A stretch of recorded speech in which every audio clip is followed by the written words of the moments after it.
Hello বন্ধুরা, আমি অনির্বাণ, তোমাদের friendly gardener and welcome back to another video. তো বন্ধুরা, যেমনটা তোমাদের বলেছিলাম যে যখন গাছে ফুল আসবে তার একটা আপডেট ভিডিও কিন্তু আসবে। আর তোমরাই দেখে নাও বর্তমানে গাছগুলোর কন্ডিশন কিরকম আছে। যেমনটা পরিচর্যা দেখানো হয়েছিল তার বাইরে এক ফোঁটা অন্য কিছু কিন্তু এই গাছগুলোতে করা হয়নি।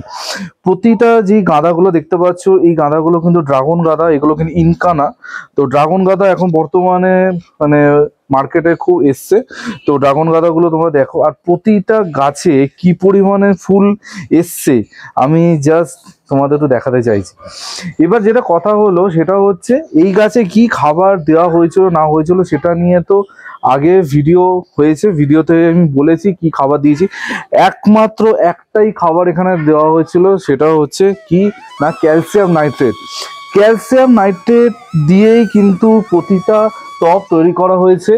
জাস্ট দেখো, এই গাছগুলোর বয়স আনুমানিক 1 মাসের থেকে একটু বেশি হবে। একদম ছোট চারা বসানো হয়েছিল, তারপর কি পরিমাণে ফুলটা এসছে জাস্ট তোমরা দেখো। আর ফুলের সাইজ, ফুলের কোয়ালিটি কি লেভেলে গেছে জাস্ট সেটাই তোমাদের দেখানো বলছি। আর ক্যালসিয়াম নাইট্রেটের পরে একটা সমস্যা অনেকে যেটা হয়েছে, অনেকে ক্যালসিয়াম নাইট্রেটটা খুঁজে পায়নি। আর দ্বিতীয়ত অনেকে আমাকে বলেছে অনির্বাণ কেমিক্যাল আমি ইউজ করবো না। এবার যারা কেমিক্যাল ইউজ করতে চাও না তাদের একটা অল্টারনেটিভ আমি ভিডিওতেই বলেছিলাম, কিন্তু কেমিক্যাল ইউজ করলে কীরকম ফুল আসবে সেটা তোমাদের দেখাচ্ছি। এবার এইখানে আমি দুটো কথা আমার বলার আছে কেমিক্যালের বিষয়। সেটা হচ্ছে কেমিক্যাল সার, ক্যালসিয়াম নাইট্রেট অবভিয়াসলি একটা কেমিক্যাল সার। কেমিক্যাল সার ব্যবহার কোন গাছে করব না, আমি সবসময় বলি যেগুলো পার্মানেন্ট গাছ, যেই সকল পার্মানেন্ট গাছ, সেই পার্মানেন্ট গাছগুলোতে আমরা কখনোই কেমিক্যাল ব্যবহার করবো না। কিন্তু এইগুলো সিজনাল গাছ, আজকে এই গাঁদাগুলো এরকম দেখছো, আর 1 মাস পর এই গাঁদাগুলো কিন্তু আর থাকবে না, গাছটাও থাকবে না। ফলে কি হবে, মাটিটা তোমরা ঝেড়ে নেবে, ঝেড়ে আবার রোদে শুকিয়ে এর সাথে জৈব খাবার মিশিয়ে আবার তৈরি করলে, ফলে কেমিক্যালের অসুবিধাটা কিছু নেই। যেটা আমি সবসময় বলি, যেগুলো তোমার পার্মানেন্ট গাছ সেখানে জৈবভাবে করো, কিন্তু যেগুলো মানে সিজনাল গাছ সেগুলোতে অল্প কেমিক্যাল দিলে আমার মনে হয় না কোনো ক্ষতি হবে। আর এই গাছটায় মানে এখনো অবধি 2 থেকে 3 বার ক্যালসিয়াম নাইট্রেট দেওয়া হয়েছে, তার রেজাল্ট তোমরা পাচ্ছ। এবার যেটা কথা বলার সেটা হচ্ছে এরপরে কি, এরপরে কি মানে হবে সেটাই আমি একটুখানি বলবো। সেটা হচ্ছে অনেকে মনে করে যে একবার গাঁদাতে ফুল হয়ে গেলে মানে সেটা বারংবার হতে থাকবে হতে থাকবে হতে থাকবে। হ্যাঁ, সেটা কখন হবে, সেটা হচ্ছে যেগুলো 12 মাসি গাঁদা, সেই গাঁদাগুলোতে কিন্তু এই জিনিসটা তোমরা দেখতে পাও যে একবার গাঁদা ফুল হয়ে গেলে আবার আসবে। কিন্তু এইগুলো হচ্ছে সিজনাল গাঁদা।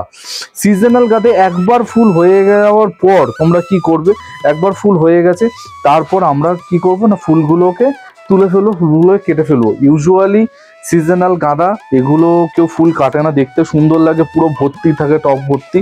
কিন্তু যদি তোমরা ফুলগুলো একটু ম্যাচিওর হওয়ার পর তুলে ফেলো, তুলে ফেলার পর আবারও একবার খাবার দাও, তোমাদের কিন্তু আরও একবার ফুল আসবে। এই গাঁদাগুলো দেখছো, এই গাঁদাগুলো আর কিছুদিন পরেই গাঁদাগুলো তুলে ফেলা হবে, তুলে ফেলে আবারও একবার ক্যালসিয়াম নাইট্রেট প্রয়োগ করা হবে, তারপর কিন্তু ফুল আসবে। এর সাথে যেটা করতে হবে, এই গাছগুলোতে এত ফ্রেশ, মানে গাছের পাতাগুলো তোমরা দেখতে পাচ্ছ কতটা ফ্রেশ। এই ফ্রেশ থাকার কারণ হচ্ছে গাছগুলোতে কিন্তু নিয়মিতভাবে কাকা স্প্রে করা হয়। যেটা আমি বলেছিলাম, কাকাটা কিন্তু খুব ভালো একটা পেস্টিসাইড প্রতিটা সিজনাল গাছের জন্য।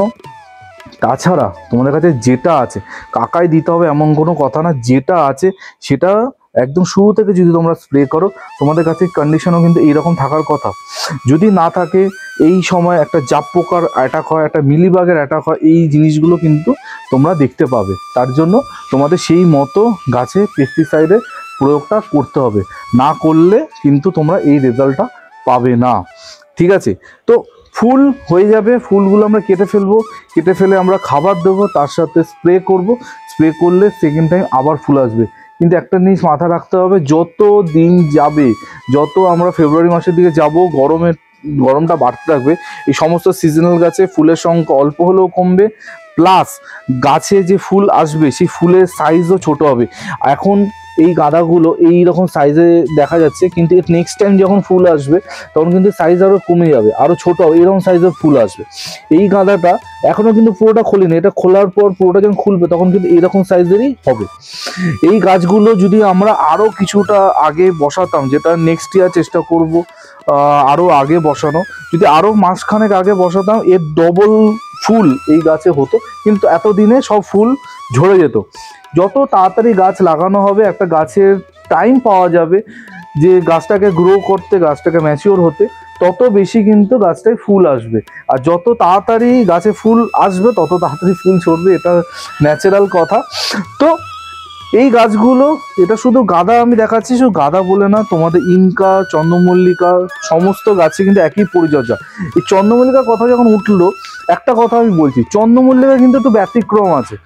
মানে ইনকা গাঁদা বলি বা নর্মাল গাঁদা বলি, পিটুনিয়া বলি, ফুল আসবে, ফুল ঝরবে, ফুল আবার আসবে, ঝরবে, এরকম একটা হতে থাকবে। কিন্তু যদি তোমাদের চন্দ্রমল্লিকা হয়, যেটা এখন অনেক নার্সারিকে আমি বলতে দেখছি, শুনে সত্যি খারাপ লাগছে যে চন্দ্রমল্লিকাতে ফুল হয়ে যাবে আবার ওরকম ফুল আসবে, কোনো দিনও হবে না।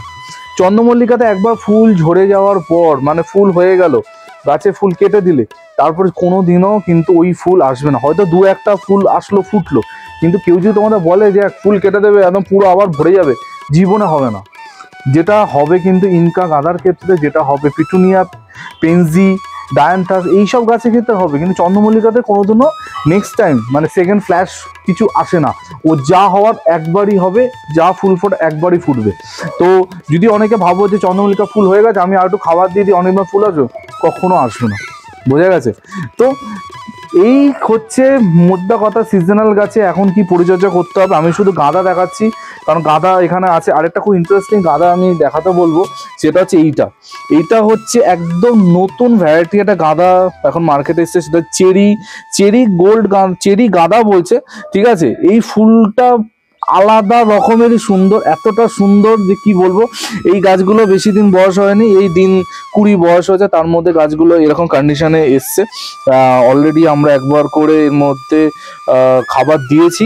তো গাছগুলো দেখো, এই গাছে যখন ফুলটা ফুটবে, মানে কি সুন্দর ফুল, তোমরা তখনই বুঝতে পারবে, এখন কিছু বুঝতে পারবে না, ঠিক আছে? এই গাছগুলো বসানো হচ্ছে। আরেকটা জিনিস যেটা আপডেট আমি দেবো, সেটা হচ্ছে এইদিকে দেখাতে হবে নন্দিনী নিয়ে অনেকের অনেক কনফিউশন, অনেক কিছু বলছে। তো এইগুলো হচ্ছে সব নতুন গাছ, এই যতগুলো এখানে গাছ দেখা যাচ্ছে সব নতুন, কিন্তু আমি একটা পুরনো গাছ দেখাবো। এইটা হচ্ছে 1 বছর পুরনো নন্দিনী গাছটা, কিন্তু খুব ভালো আছে, গাছটা সুন্দর আছে। আমি কি করেছি না, এখান থেকে ওপর দিকে যত স্টিক বেরিয়েছিল ওগুলো কেটে দিয়েছি, কেটে দিয়ে গাছটাকে একবার খালি জৈব খাবার দিয়েছি। এই নন্দিনী গাছগুলো একটা জিনিস বুঝতে হবে, এগুলো কিন্তু এখন ডরমেন্সিতে আছে। নন্দিনী কিন্তু এখন সময় না, নন্দিনী একটা আজব গাছ, যেই গাছটাকে বসাতে হয় শীতের সময়, যখন থাকে এটা ডরমেন্সিতে, তারপর ফুল ফুটবে কিন্তু গরমকালে। মানে এইটা একটা জিনিস বুঝতে হয়। তো তোমরা যারা নন্দিনী চারা পাচ্ছ, ছোট ছোট চারা এখনো বসিয়ে ফেলো। যদি মনে হয় যে না আমি ছোট চারা বাঁচাতে পারবো না, তাহলে কিছুদিন পরে বড় গাছ পেয়ে যাবে, তখন বসাবে। কিন্তু এগুলো মানে বাঁচানো কোনো মুশকিল নেই। এইগুলো আমি কত ছোট চারা এনেছিলাম, ঠিক আছে, আজকে 1 মাস হয়েছে এই গাছগুলো বয়স, কি সুন্দর হয়েছে গাছটা ডরমেন্সিতে আছে, মানে গাছটা গ্লো দেখো কত সুন্দর, ক্যালসিয়াম নাইট্রেট কিন্তু দেওয়া হয়েছে, গাছগুলো খুব সুন্দর। আমি তো বলেছি যে যাদের হাতে সময় আছে, দেখো আমি কখনোই কেমিক্যাল খাওয়াটাকে প্রমোট করব বা শুধু কেমিক্যাল দেখাবো ওরকম কোনো ব্যাপার না, কিন্তু যাদের হাতে সময় নেই, একদম সময় কম আছে, অফিস যাত্রী বা বাড়িতে প্রচুর কাজ থাকে, ক্যালসিয়াম নাইট্রেট হচ্ছে একটা মারাত্মক খাবার। একবার দিলেই বা দুবার দিলেই তোমাদের গাছ কিন্তু এরকম সুন্দর হয়ে যাবে। তো এই ছিল টোটাল আপডেট, কিছু আপডেট দিয়ে দিলাম। গাছগুলো একদম বসানো দেখিয়েছিলাম, খাবার দেওয়া দেখিয়েছিলাম, এবার কিন্তু ফুল ফোটাও তোমাদের দেখিয়ে দিলাম। কিরকম লেগেছে গাছগুলো অবশ্যই বলো। আর একমাত্র শুধু একটা খাবার দিয়েও যে শীতের গাছ করা যায় সেটা কিন্তু করে দেখানো হয়েছে, একদম তোমাদের সামনেই সব কিছু আছে। এরপরও যদি তোমাদের কোথাও কোনো বুঝতে অসুবিধা হয়, কোনো প্রশ্ন মনে থাকে, অবশ্যই কিন্তু কমেন্ট সেকশনে কমেন্ট করতে ভুলো না, ডেফিনেটলি সবার কমেন্টে উত্তর দেওয়া হবে। আর হ্যাঁ, তোমাদের অনেকের যেটা একটা প্রশ্ন, সেটা হচ্ছে বোগেনভেলিয়া নিয়ে কিছু প্রশ্ন আবার এসছে। তো বোগেনভেলিয়া রিলেটেড ভিডিও খুব তাড়াতাড়ি চ্যানেলে আসছে, স্টে টিউন থাকো। যারা সাবস্ক্রাইব করোনি চ্যানেলটা সাবস্ক্রাইব করে নিও, আর বেল আইকনটা প্রেস করতে ভুলো না। আমি কালকে ঠিক সকাল 11টায় আবার নতুন ভিডিওর সাথে চলে আসবো। টিল দেন সবাই ভালো থেকো আর সবুজে থেকো, ততক্ষণের জন্য বাই বাই।